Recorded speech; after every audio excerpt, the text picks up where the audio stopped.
வணக்கம் நண்பர்களே, இது உங்கள் தமிழ் விஆர்எஸ் மீடியா.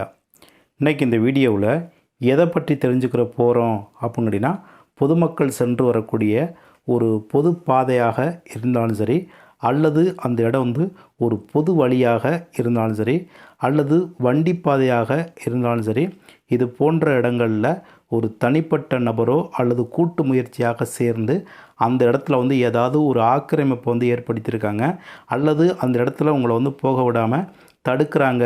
அப்படிங்கிற பட்சத்தில் நீங்கள் உண்மையாகவே பாதிக்கப்பட்டிருந்தீங்க அப்படின்னா, நமது இந்திய வசதி உரிமை சட்டம் என்று சொல்லக்கூடிய ஈஸ்மெண்ட் ஆக்டை பயன்படுத்தி எப்படி அந்த ஆக்கிரமிப்பை சட்டப்படி அகற்றுவது, அவர்கள் மீது சட்டப்படி எப்படிலாம் நடவடிக்கை எடுப்பது, அதே மாதிரி நீங்கள் ஒரு வீட்டை கட்டி வாழ்ந்து வர்றீங்க, அந்த வீட்டுக்கு தேவையான இயற்கையாக கிடைக்கக்கூடிய காற்றோ அல்லது இயற்கையாக கிடைக்கக்கூடிய சூரிய வெளிச்சத்தினால பிறரால் உங்களுக்கு பாதிப்பு ஏற்படுது அப்படின்னா, இது போன்ற நேரங்களில் நமது இந்திய வசதி உரிமை சட்டத்தை எப்படிலாம் பயன்படுத்தி அதை சட்டப்படி நடவடிக்கை, அவர்கள் மீது சட்டப்படி எப்படிலாம் நடவடிக்கை எடுக்கிறது அப்படிங்கிறத பற்றி தான் இன்றைக்கி இந்த வீடியோவில் பார்க்க போகிறோம்.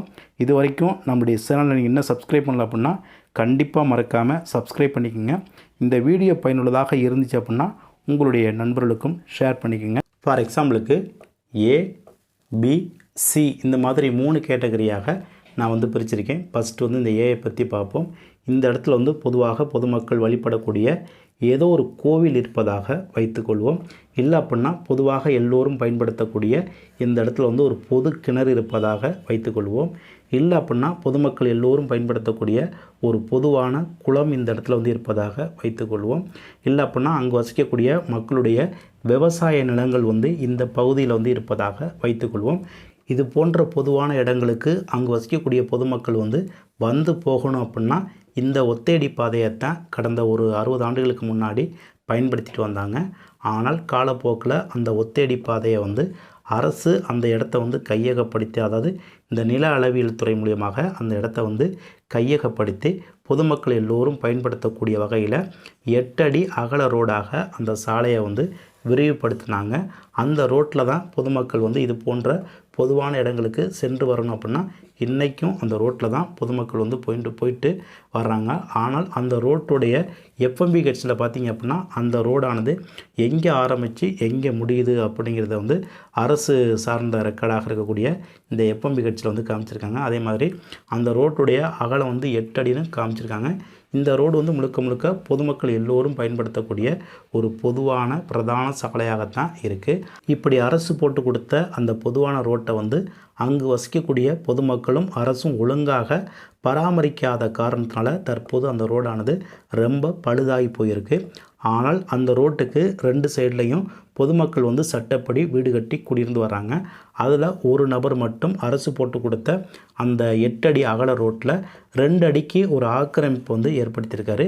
அதாவது இந்த சைடு இருக்கக்கூடிய ஒரு நபர் 8 அடி அகல ரோட்டில் ஒரு 2 அடிக்கு அவர் ஏதோ ஒரு ஆக்கிரமிப்பை செய்து அதில் ஒரு வீட்டையோ அல்லது ஒரு காம்பவுண்டு சவரையோ அல்லது ஒரு வேலியோ எதையோ ஒன்று போட்டிருக்காரு அப்படின்னா அந்த ஆக்கிரமிப்பை நம்மளால் அகற்ற முடியுமா அப்படிங்கிறதான் இந்த வீடியோடைய முக்கியமான கேள்வி.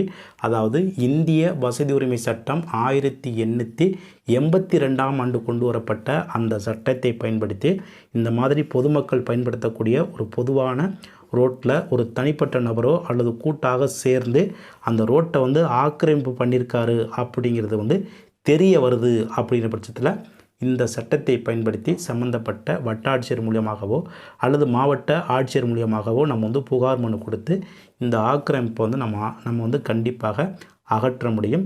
ஆனால் இந்த ஆக்கிரமிப்பை அகற்றுவதற்கு முன்னாடி நம்ம செய்ய வேண்டிய முக்கியமான வேலைகள் என்னென்ன அப்படின்னா, இந்த ரோட்டுடைய மொத்த அகலம் எவ்வளவு, அந்த ரோடு எங்கு ஆரம்பித்து எங்கு முடிகிறது அப்படிங்கிறத இந்த எஃப்எம்பி கட்சியில் மென்ஷன் பண்ணியிருப்பாங்க.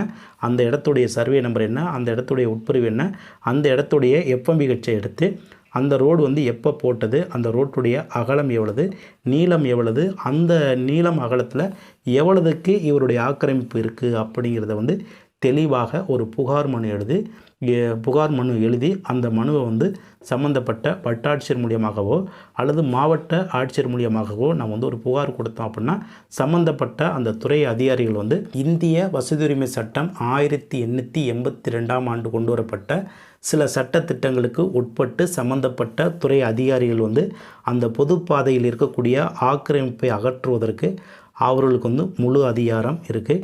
அடுத்து இந்த பி என்பதற்கான ஒரு எடுத்துக்காட்டை வந்து பார்ப்போம். இங்கே வந்து ஒரு கோயிலோ அல்லது ஒரு பொதுவான கிணறோ குளமோ அல்லது விவசாய நிலங்களோ இருப்பதாக வைத்துக்கொள்வோம்.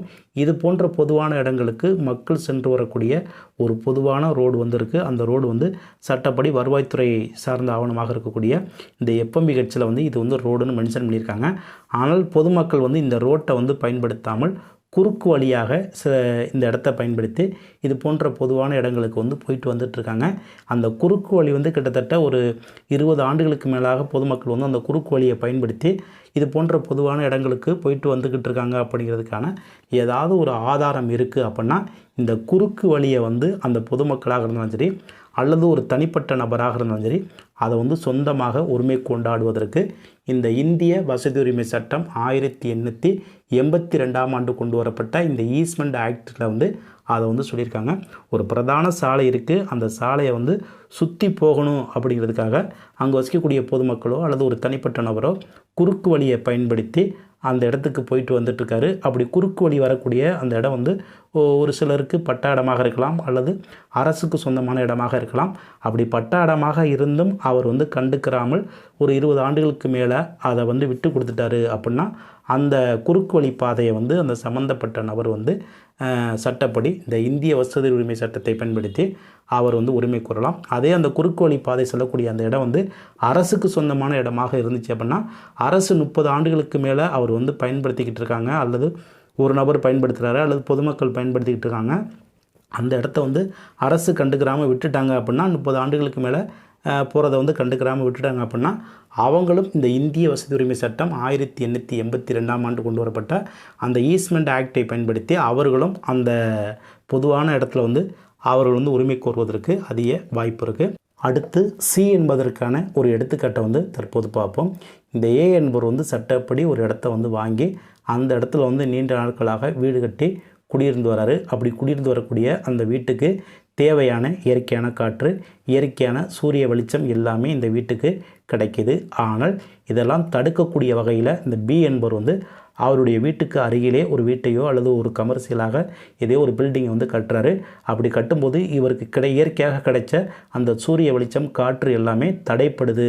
அப்படிங்கிற பட்சத்தில் இந்த பி என்பவரை வந்து எதிர்த்து இந்திய வசதி உரிமை சட்டம் 1882ஆம் ஆண்டு கொண்டு வரப்பட்ட அந்த சட்டத்திட்டங்களுக்கு உட்பட்டு தனக்கு கிடைக்கக்கூடிய இயற்கையான காற்றோட்டம் வெளிச்சம் இதெல்லாம் இந்த பி என்பவரால் எனக்கு வந்து தடையாக இருக்குது அப்படிங்கிறத சொல்லி சம்மந்தப்பட்ட உரிமையல் நீதிமன்றத்தின் மூலியமாக இவர் வந்து வழக்கு தொடுக்கிறதுக்கு ஏ என்பவருக்கு அதிக வாய்ப்பு இருக்குது. இது மாதிரி இந்த வீடியோ மூலியமாக நம்ம எல்லோரும் தெரிந்து கொள்ள வேண்டிய ஒரு மிக முக்கியமான தகவல் என்ன அப்படின்னா, அதாவது இங்கே வந்து ஏ பி சி இந்த மாதிரி 3 கேட்டகரியாக கொடுத்துருக்கேன். இந்த ஏ என்று சொல்லக்கூடிய அந்த கேட்டகரியை பொறுத்தவரை அரசு வந்து ஒரு பொது பாதையாக ஏற்படுத்தியிருக்காங்க. அது சார்ந்த ரெக்கார்டு எல்லாமே இருக்குது. அந்த இடத்துல போயிட்டு ஒரு தனிப்பட்ட நபர் வந்து ஏதோ ஒரு ஆக்கிரமிப்பு வந்து ஏற்படுத்துகிறார் அப்படின்னா அந்த ஆக்கிரமிப்பை வந்து சட்டப்படி அகற்றுவதற்கு இந்திய வாரிசு உரிமை சட்டத்தை பயன்படுத்தி அதை வந்து சம்மந்தப்பட்ட வட்டாட்சியர் மூலமாகவோ அல்லது மாவட்ட ஆட்சியர் மூலியமாகவோ நம்ம வந்து மனு கொடுத்து அதை வந்து அகற்ற முடியும். ஒருவேளை இந்த துறை சார்ந்த அதிகாரிகள் நடவடிக்கை எடுக்க மறுக்கிறாங்க அல்லது அவர்கள் எடுத்த நடவடிக்கைக்கு அந்த நபர் வந்து கட்டுப்படலை அப்படிங்கிற பட்சத்தில் நம்ம வந்து இந்திய வசதி உரிமை சட்டத்தை பயன்படுத்தி சம்மந்தப்பட்ட உரிமையல் நீதிமன்றத்தில் போயிட்டு வழக்கை தொடர்ந்து அந்த வழக்கின் அடிப்படையில் அதற்கான பரிகாரத்தை வந்து கண்டிப்பாக நம்ம வந்து தேடிக்கொள்ள முடியும். இதே மாதிரி சி என்பதற்கான ஒரு எடுத்துக்காட்டு என்ன அப்படின்னா, பொது இடங்களுக்கு சென்று வருவதற்கு பொதுமக்களுக்கு வந்து அரசு வந்து ஒரு ரோடை வந்து போட்டு கொடுக்குறாங்க. அந்த ரோட்டில் பொதுமக்கள் போகாமல் குறுக்கு வழியை பயன்படுத்தி அந்த பொதுவான இடங்களுக்கு வந்து போயிட்டு வந்துக்கிட்டு இருக்காங்க.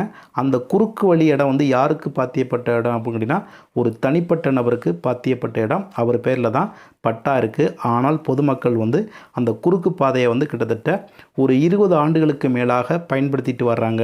அப்படிங்கிற பட்சத்தில் அதை வந்து பாதையாக மாற்றித்தர சொல்லி பொதுமக்கள் கேட்பதற்கு இந்திய வசதி உரிமை சட்டத்தின்படி அவர்களுக்கு வந்து அதிகாரம் இருக்குது. தனிப்பட்ட நபருடைய பட்டா இடமாக இருந்தாலும் கூட அவர் வந்து குறுக்கு வழியாக போகும்போது எந்த ஒரு நடவடிக்கையும் எடுக்கலை. அந்த குறுக்கு வழியை வந்து அவர் போகக்கூடாது என்று சொல்லி தடுக்கவும் இல்லை. ஆனால் தொடர்ச்சியாக 20 ஆண்டுகளுக்கு மேலாக போனதுக்கான ஆதாரங்கள் ஏதாவது இருந்துச்சு அப்படின்னா இந்த இந்திய வசதி உரிமை சட்டத்தின்படி அவர்கள் வந்து அந்த பாதையாக கேட்பதற்கு அவர்களுக்கு வந்து முழு அதிகாரம் இருக்குது. அதே மாதிரி சி என்பதற்கான ஒரு எடுத்துக்காட்டு என்ன அப்படின்னா, ஒரு நபர் வந்து ஒரு இடத்துல வந்து வீட்டை கட்டி குடியிருந்து வாழ்ந்து வராரு. அவருக்கு தேவையான இயற்கையான காற்றோட்டம், அதே மாதிரி இயற்கையான வெளிச்சம், அதே மாதிரி அவருக்கு வீட்டுக்கு எல்லா வகையான வசதிகளும் இருக்குது. ஆனால் அதை வந்து தடுக்கக்கூடிய வகையில் இன்னொரு நபர் வந்து அவருக்கு பாத்தியப்படுற இடத்துல ஒரு வீட்டை வந்து கட்டுறாரு. அப்படி கட்டும்போது இவருக்கு இயற்கையாக கிடைக்கக்கூடிய வெளிச்சமோ அல்லது பார்வையோ அல்லது காற்றோட்டமோ இது வந்து தடைப்படுது. அப்படிங்கிற பட்சத்தில் அவரை எதிர்த்து இந்திய வசதி உரிமை சட்டத்தின்படி இந்த மாதிரி இந்த வீட்டினால எனக்கு இன்னும் பாதிப்பு இருக்குது அப்படிங்கிறத சொல்லி சம்மந்தப்பட்ட உரிமையல் நீதிமன்றத்தில் போயிட்டு அவர் வந்து ஒரு வழக்கை பதிவு செய்து அந்த வழக்கின் அடிப்படையில் அவர் வந்து பரிகாரம் வந்து தேடிக்கொள்வதற்கு இந்த இந்திய வசதி உரிமை சட்டம் வந்து அதிக முக்கியத்துவம் கொடுக்குது. இப்போ நம்ம பார்த்த இந்த வீடியோவில் உங்களுக்கு ஏதாவது சந்தேகம் இருந்தாலும் சரி, அல்லது நான் சொன்ன இந்த தகவல்களில் ஏதாவது தவறுகள் இருக்குது அப்படிங்கிற பட்சத்தில் இந்த ஸ்க்ரீனில் தெரியக்கூடிய கான்டாக்ட் நம்பருக்கு கான்டாக்ட் பண்ணுங்கள். இது போன்ற ஒரு நல்ல தலைப்போடு மீண்டும் சந்திப்போம். நன்றி, வணக்கம்.